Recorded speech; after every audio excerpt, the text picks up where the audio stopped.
Last week, again, I apologize. Things were going in and out because I didn't have my computer. Um, but tonight's parak is really a continuation of last week's parak. And so we're once again going to go back to a little bit of background in Sefer Vayikra in the book of Leviticus in chapter 26, make a few points, and then see how it plays out in the book of Yechezkel in chapter 6 and the beginning of chapter 7. That's our goal tonight. So let me share my screen. So if one looks, let's just go up here and put that here. So if one looks in Vayikra Parak Chavav, which is the parak of the discussion, telling us about the brachan kilala. So the Bible makes it very clear. Im bechukotai telechu et mitzvotai tishmoru. If you keep my mitzvot and you keep my chukim, God promises material wealth, rain, and crops, and there'll be security. V'natati shalom ba'aretz u'shchavtem ve'in macharid. There will be no chayara'ah. So there will be a situation of great success. There'll be a situation. V'lo tig'al nafshi etchem. My soul, God says, kaviyachol, my soul will not reject you, will not spit you out, and I will be amongst you. V'im lo tishma'u, however, and you don't do these things, then God will reject you. And in that context, there's a series of escalating, punishments. It starts with all kinds of diseases. It moves on to you're going to be chased by your enemies.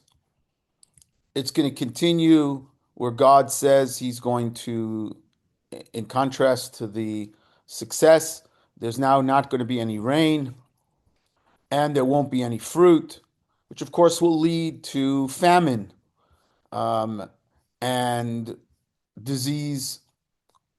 And God says that you'll be chased by a cherev. One of the key things is the cherev.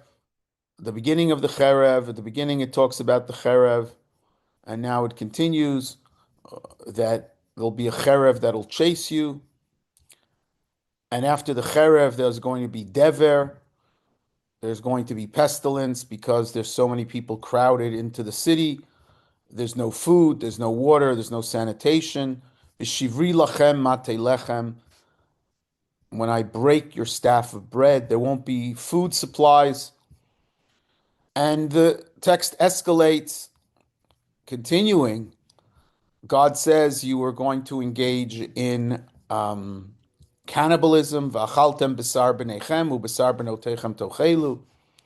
And then the Bible here, and here I want to read very carefully. So because if up until this point, I mentioned last week, much of the second half of chapter 5 is an attempt to kind of play out this first part of the Tochacha in the discussion. So if we go back and we look at, for example, we look at Yechezkel Perek Hey, just again to summarize what I said last week.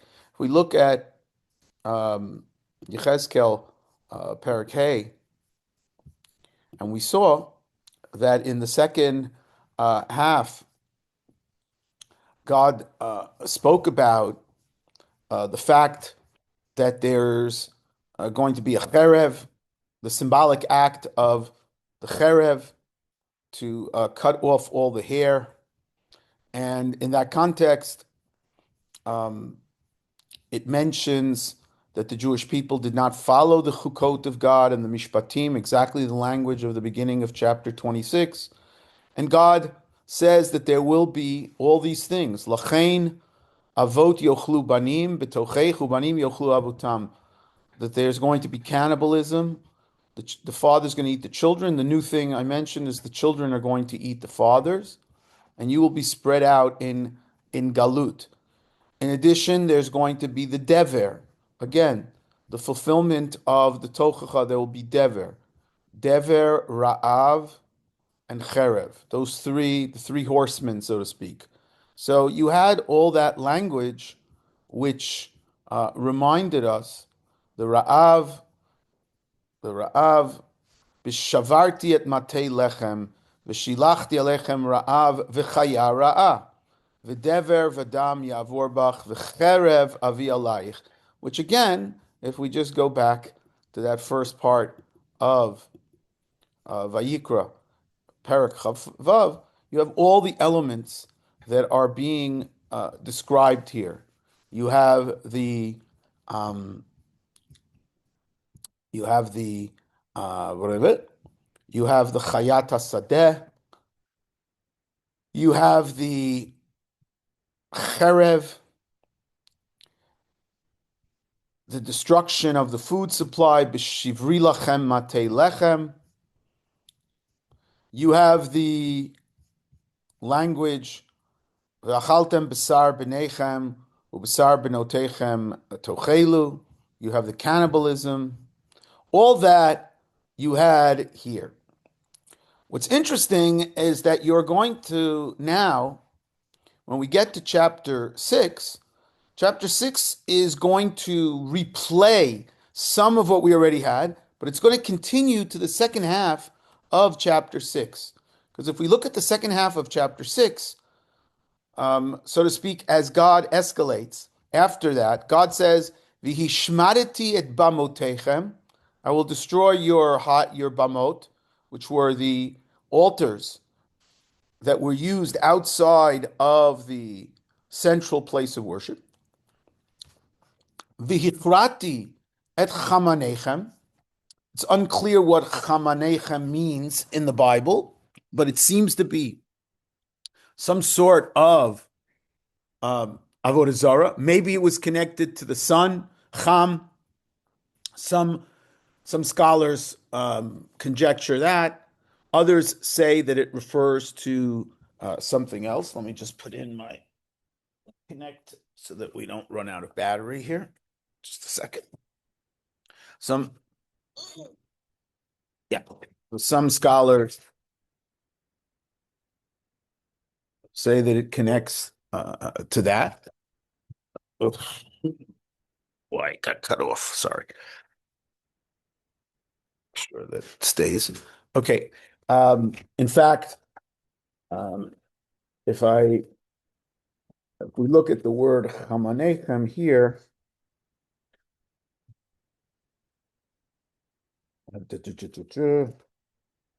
read with you. Just 1 second.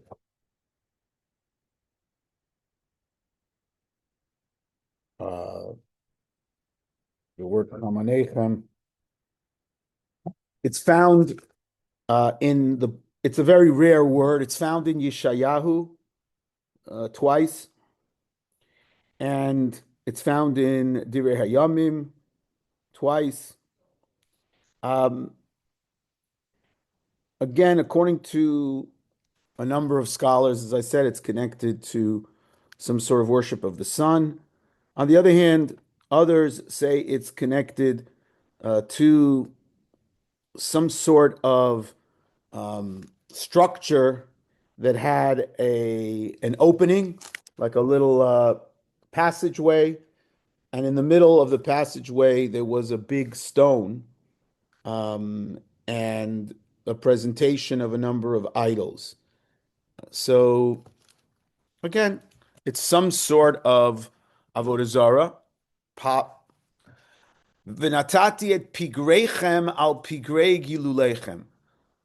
And so in Vayikra Lamed Vav, it tells us that God warns them that I will put your corpses on top of the corpses of Gilulechem. Now, the word Gilulechem is also a word. It appears about 50 times in the Bible, and about 30 of those times or more, a little bit more, is in Yechezkel. It's a word that Yechezkel liked very much but it appears first in Vayikra. It doesn't appear so. It appears in Vayikra and Devarim. It doesn't appear so many other times in the Bible. But God says here, "V'natati et pigreichem al pigrei gilulechem." The word gilulechem we know is a reference to Avodah Zarah. But why is it called gilulechem? So again, two approaches. One approach is that it comes from the word liglol, to roll, and it refers to some sort of stone type of matzeva, some sort of stone type of Avodah Zarah. Others connect it with the word galal or gilul, which is a word related to tsoa, related to excrement, which may also have in its original context because it was a kind of, it looked like a stone or it looked like a like something that was round that came out of the body. So that was maybe why it was called that. If that's true, then it's a kind of diss on the Avodah Zarah. V'ga'ala nafshi etchem. So it's a kind of insult to the Avodah Zarah. So either it's a reference to the stone or it's a very negative reference.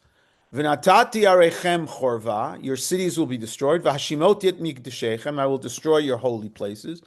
V'lo ariach bereach nichochem. V'hashimoti ani et haaretz, I will destroy the land, and the enemies will inherit it. Ve'etchem ezereh bagoyim, and I will spread you throughout the nations. V'harikoti achreichem charev, and I will shoot after you a sword. V'haita artzachem shmama, v'arechem yu chorva. Again, the repetition of the theme of chorva, destruction. Because of the cherev, there will be destruction, and then the land will rest.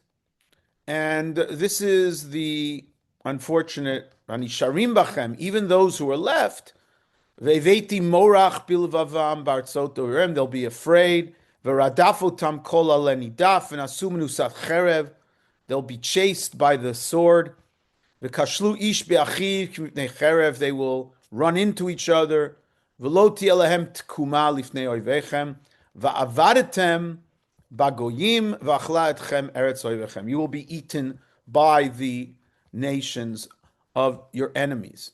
Now, the Tochacha ends on a positive note, that God will remember the Brit Avot and restore them. Now, when we get to Yechezkel, so if we get to Yechezkel and start chapter 6 tonight, so you'll see that chapter 6 once again continues. Chapter 6 continues exactly what we were doing in chapter 5, but clearly it starts with, it's a new nevuah.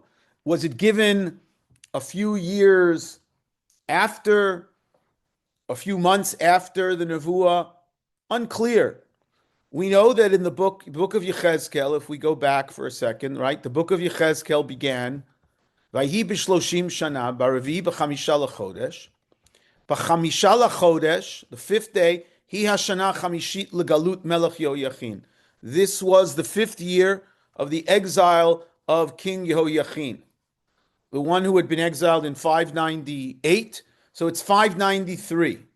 The next time we have a date in the book of Yechezkel is chapter 8, Vayhi b'shana hashishit, b'shishi b'chamisha l'chodesh. Okay? On the 6th month, in the 6th year. So now we are a year later in the 8th chapter.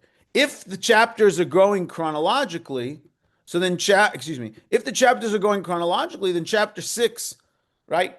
3, 4, 5, 6, the ones that we've just seen, all these symbolic acts that Yechezkel did in last week's shir, are all took place in the course of that year. The course of that year, the 430 days that Yechezkel was on his side, are all taking place during that year. So now let's actually pick up chapter 6. Chapter 6 divides itself into two major, so to speak, one can divide it into two major little units, Pasuk Aleph through Yud, and then Pasuk Yud Aleph through Yud Dalet.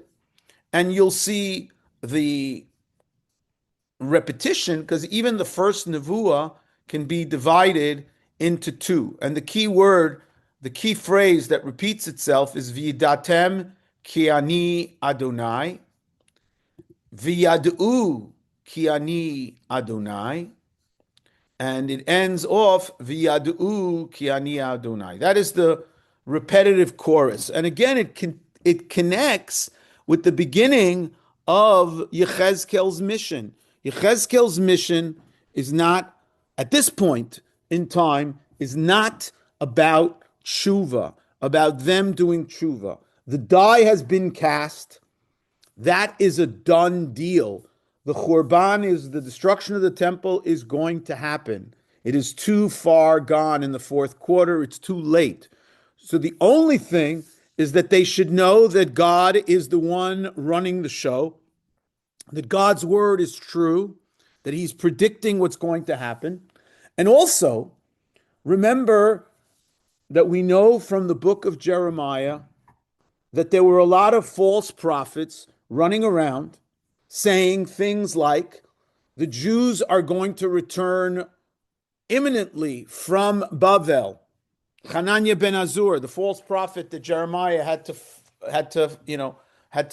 fight with, who says that in a year or so, 2 years, everything is going to be honky-dory. It's in this context that God needs to send Yechezkel to tell the people that's not what's going to happen. That's part of why Yirmiyahu tells them, to settle and set up communities. To the people in Bavel, do not trust the false prophets in Bavel and in Eretz Yisrael who are telling you that you're coming back imminently and just get ready to hop on a plane. That's not what's going to happen. There's a Hurban that's going to happen. He's also having to address the question that's really lurking, and that is, should be the attitude to Yehoiachin? Yehoiachin is this kind of government in exile. Should the Jews be wanting and panting and hoping that he is going to lead them quickly back to Eretz Yisrael? He is the legitimate king. He's even treated on some level by the Babylonians as the legitimate king. He's in Bavel, but is he planning to come back? All these things are in the background. And in that context, Yechezkel is told, "Vayidvar Adonai elai lemor, ben adam sim panecha el harei Yisrael." It's a very interesting idea to give the nevuah to the harim, to the mountains of Israel. The mountains of Israel, of course, are very significant because if you look in the Bible often describes that a lot of what we would call avodah zarah, idolatry, and idolatrous practices were done first in the mountains and only later in other parts of the land. It's a thing. It's constantly the al harim haramim on the mountains, and Yechezkel and the other prophets constantly. So here he turns to the Harei Yisrael. When we get to chapter 36, 36, we're going to see a reversal. In chapter 36, we're going to see when the nevuot of redemption come, he's also going to turn to Harei Yisrael, but this time it's about Geula and about redemption and what's going to happen and God redeeming the Jewish people. But that's a ways off. At this point, it's the nevuah of destruction, of puranut, of calamity. Ben adam simpanecha. And again, this phrase also is something that we have to think about, and maybe we'll say more as the year goes on. This is a phrase that is very fond, Yechezkel is very fond of using. The book of Yechezkel is very fond of using. Turn your face towards this person. Turn your face towards these phenomenon. Turn your face towards. Does it have to do with the original nevuah, where he saw the throne chariot and the beings with the four faces? I don't know. It's just a conjecture, but it's a phrase that is very uniquely Yechezkelian in a way that doesn't appear in almost any other of the Nevi'im. Simpanechal Harei Yisrael, turn your face towards the mountains. V'hinavei elem, ve'amarta, Harei Yisrael shim'u dvar Adonai Elohim, Ko amar Adonai Elohim leharim v'lagvaot la'afikim v'lageot. So first the mountains and then the streams and the valleys. Hineni ani mevi alechem cherev v'ibadeti bamotechem. I'm going to destroy your bamot, just like it said in Vayikra chapter 26. V'nashamu mizbechotechem, and I will destroy your mizbachot.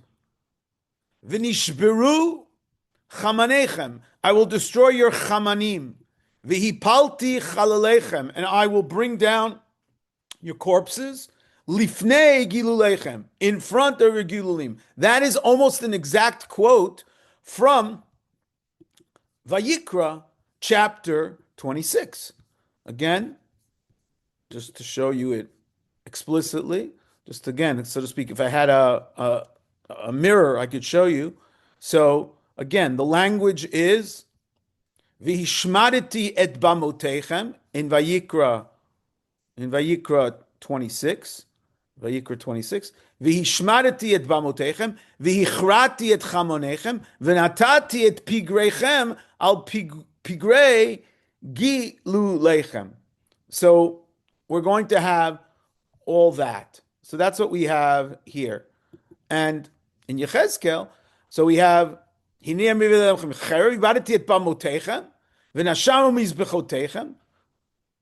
Nashamu from the lashon of shmama, which is the key word in chapter 26 of Vayikra. V'nishberu chamanechem, v'hipalti chalalechem lifnei gilulechem, v'natati et pigrei b'nei Yisrael lifnei giluleihem. It picks up. Okay, so I'm going to.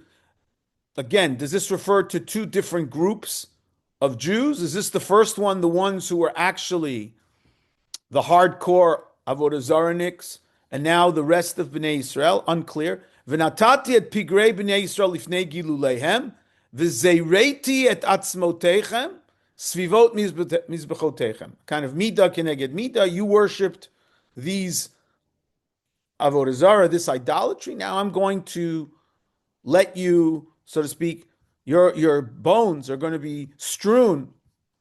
B'chol moshvotechem, he'arim techaravna, v'habamot tishamana. So your cities will be destroyed. Your bamot will be desolated. L'man yechervu, v'yashmu mizbechotechem, v'nishberu, v'nishpetu gilulechem, v'nigdeu chamanechem, v'nimchu ma'asechem. Again, everything is repetitive here. Again, Yechezkel is driving home the message. The gilulim, kamanim, bamot, everything, mizbechot, all of the different things will disappear. And again, a very interesting word here, v'nimchu, not a very common word. Nimchu means to be, nimchu means to be wiped away. If you remember the Mabul, Vayimach Hashem Elokim, God wiped away the entirety of the earth and the entirety of everything, right? So here it was wiped away. That's a very interesting thing, because is the Bible here echoing the Mabul?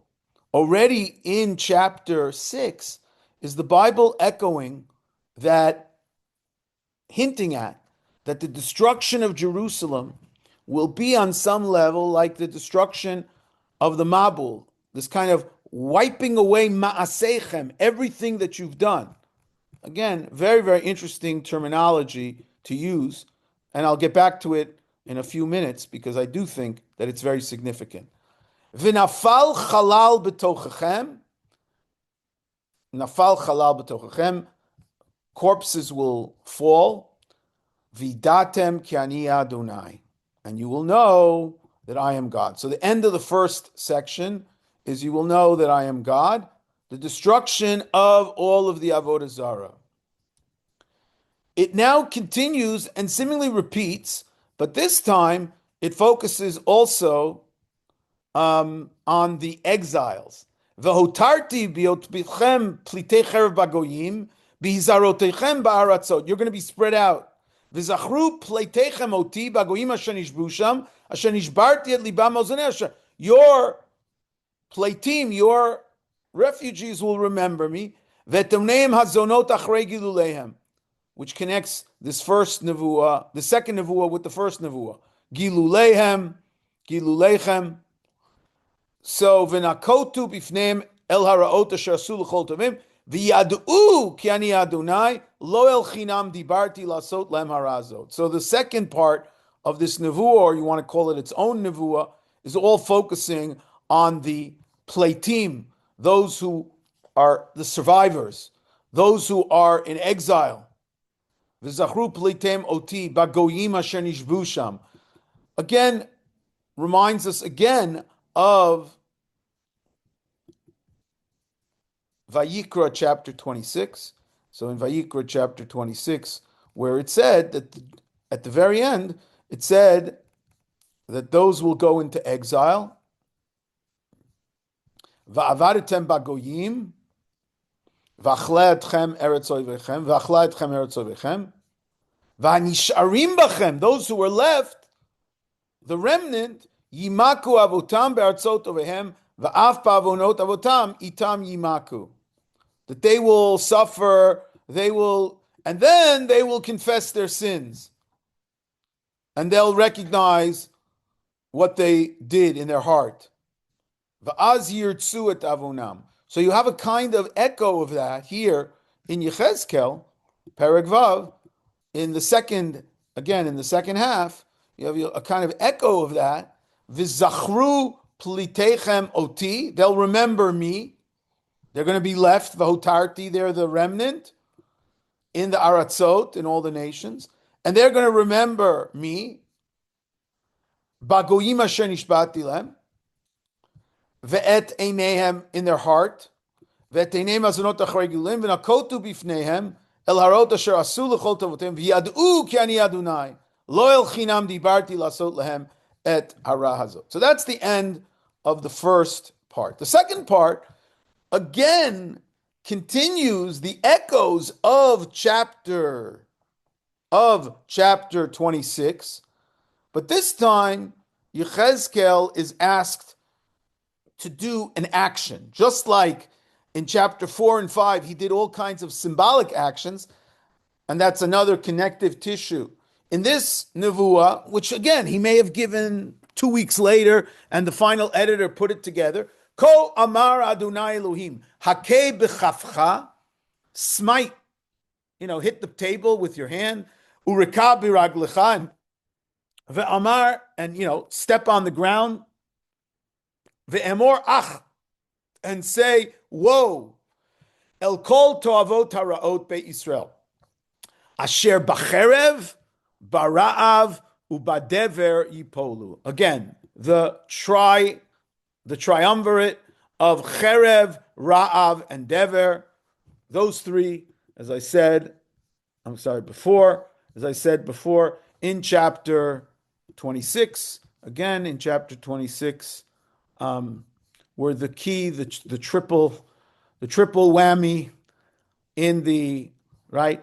You have the fact that you have you're going to run away, and in this context, God is going to send you the Chaya Ra'ah, which we talked about, and Ve'veiti alechem cherev, V'shilachti dever, and of course, V'shivri lachem matei lechem, Ve'achaltem v'lo tizbao, and there'll be Ra'av, there'll be no food, which is going to be expressed in Ve'achaltem b'sar b'neichem, u'b'sar b'notechem, tochelu. So you're going to have the cherev, the ra'av, and the dever.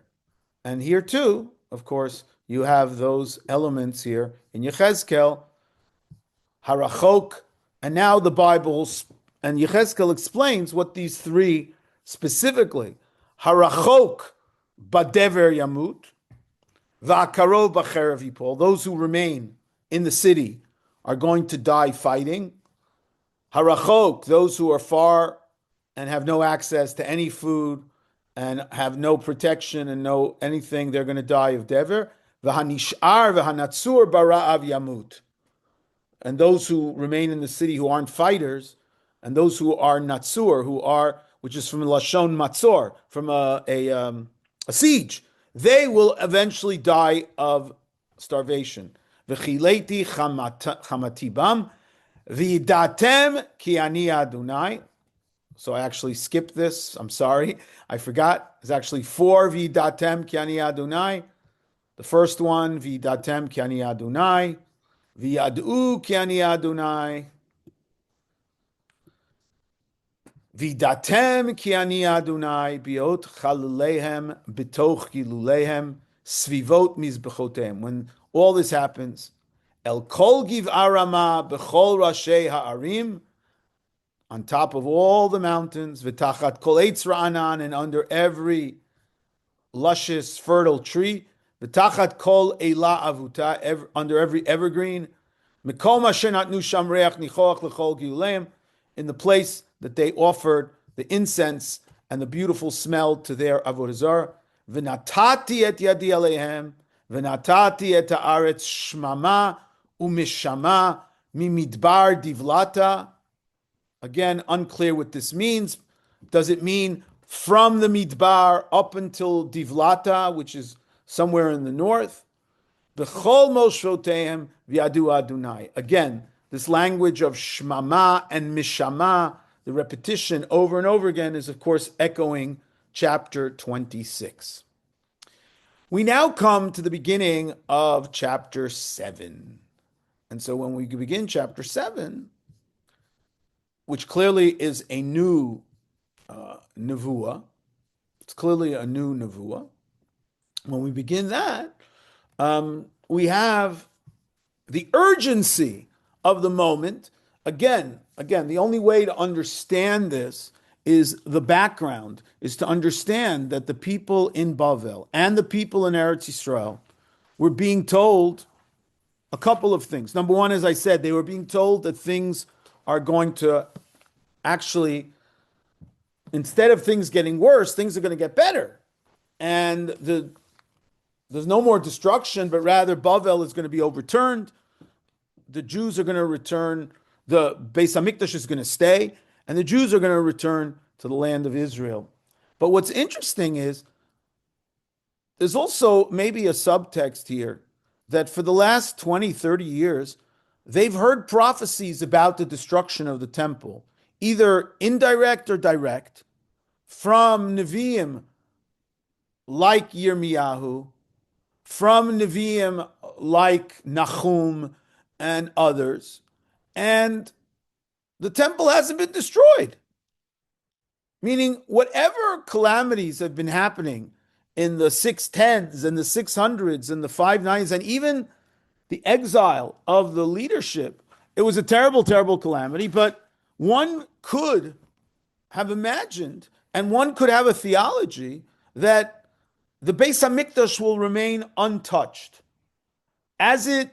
As Jerusalem remained untouched in the time of the northern tribes, where Sancheriv was on the cusp of destroying Jerusalem, and miraculously, his army received the pestilence and they left, etc., etc. And so, the background to this nevuah is a society that's become, so to speak, inured and thinking that, they think that everything is going to be, so to speak, everything is going to work out for them. And again, just to show you kind of the background, if you look in the book of Yirmiyahu, for example, Yirmiyahu chapter, we get a kind of window in chapter 22.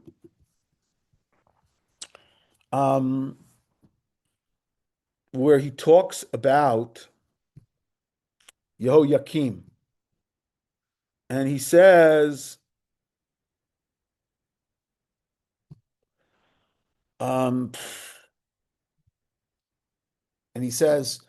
Yehoyakim will die. L'chein kol amar Adonai el Yehoyakim ben Yoshiyahu melech Yehuda lo yispedu lo, etc., etc. And then he talks about Yehoiachin, and he says about Yehoiachin, he says, Chayaninu Madunai Kim Yekonyahu ben Yehoiakim melech Yehuda chotam al yad mineh ki misham etanka unetaticha biyad mevakshei nafshecha ubiyad asher ata yagor mipnem ubiyad Nebuchadrezzar melech Bavel ubiyad hakazdim veitalti otcha vetimcha asher yeladet al eretz acheret v'sham tamutu v'al haaretz asher heim menas'im et nafsham lashuv sham, to the land that they think that they're going to return. They thought that they're going to return. Shama lo yashuvu. They're not coming back so fast. They're not coming back. But it tells you, so to speak, that the people thought, and certainly there was a thinking going on that, you know what? He's gonna come back. He's going to come back. And the Navi has to, so to speak, disabuse them of that. There's nobody needs him anymore. He's going to die without any children.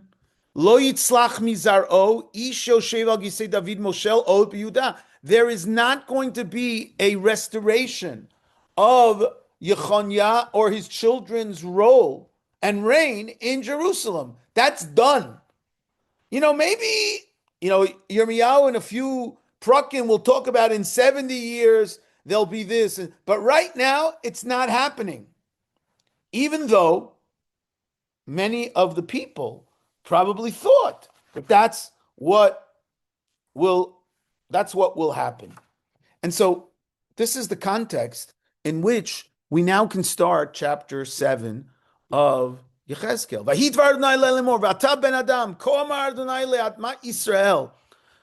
We move from the Harei Yisrael, just the mountains.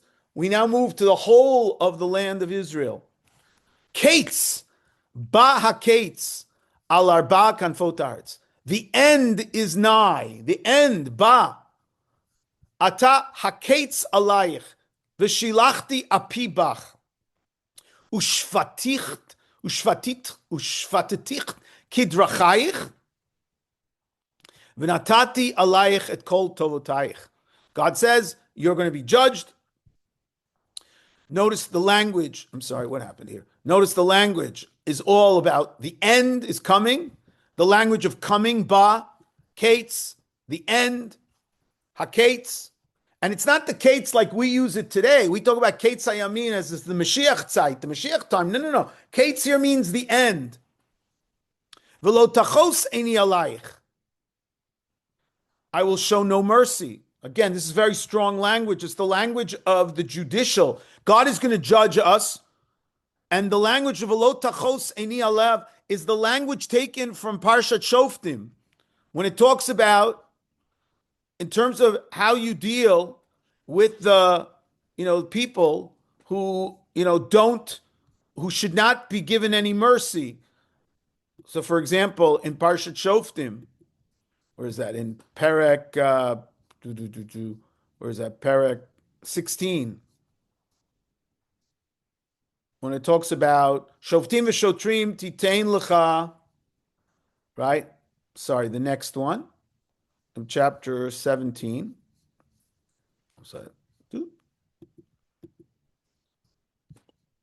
Ki matzei b'kir b'cha b'chad sherecha, etc., etc. And he went and worshipped Avodah Zarah. And v'otzeita et ha'ishahu. And then it talks about judging, but then it talks about the meisis u'meidiach, the person who not just does Avodah Zarah himself, but he causes others to do Avodah Zarah. And the Bible uses that term, lo tachus v'lo tachmol. Don't show mercy upon this person. In general, you try to show some mercy, but in this context, don't show any mercy. And here too, God is judging us. V'natati alayich et kol tovotay. I'm going to give you the punishment for all of your abominations. V'lo tachos eini alayich.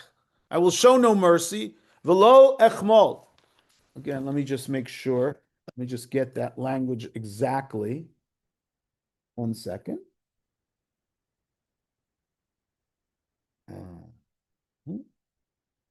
Yeah. Okay. Can't find it offhand, but we'll find it next time. Okay. So God will judge. The repetition of that three. And again, this language of Kates, Kates, is also very evocative to me. And the reason it's evocative is because a few lines later, we're not going to get into all these lines yet, but again, the repetition, Komar Hashem Ra'achat Ra'ah Hine Ba'ah, destruction, bad things after bad things are going to come. Kates Ba, Ba HaKates, everything is coming. Ba HaTzvira Elayich, everything is coming. Ba HaEit, Karov Hayom, it's coming, it's coming. And then he throws out this interesting phrase, Hechamas kam lematei resha. The Hamas has come to the Matei Resha. So when I saw these words, Kates, and I saw the word Hamas, and I remembered what I talked about a few minutes ago about the echo of the Mabul, there's no doubt in my mind here that the Bible is trying to connect us, that the destruction of Jerusalem is going to is echoing the Mabul. Because again, if we remember the Mabul, and we remember the Mabul in chapter 6, where God speaking to Noah, and God, Vatishachet haaretz lifnei Elohim vatimalei haaretz chamas, vayar Elokim et haaretz v'nei nishchata, vayomer Elokim lenoach kates kol basar ba lefanai, ki malah haaretz chamas mipneihem v'hineni mashchim et haaretz. So the end of all living beings is coming before me. Ki malah haaretz chamas mipneihem. So the echo here, to me, is very much the echo of the destruction of Jerusalem. Okay. I have to stop a little early tonight. Next week I am in Israel, and the week after that I'm in Israel. So we do not have classes for 2 weeks. When we come back, we're going to finish up chapter 7 and then go into the unit of chapter 8 through 11, which is its own unit about how the Shekhinah, so to speak, is going to leave Jerusalem. I want to wish everybody a happy week, as much as you can, and a wonderful Shabbat Hanukkah, and time with your family and all that. So have a good night, everybody. Erev Tov. Thank you. Thank you. Good Happy night. Hanukkah.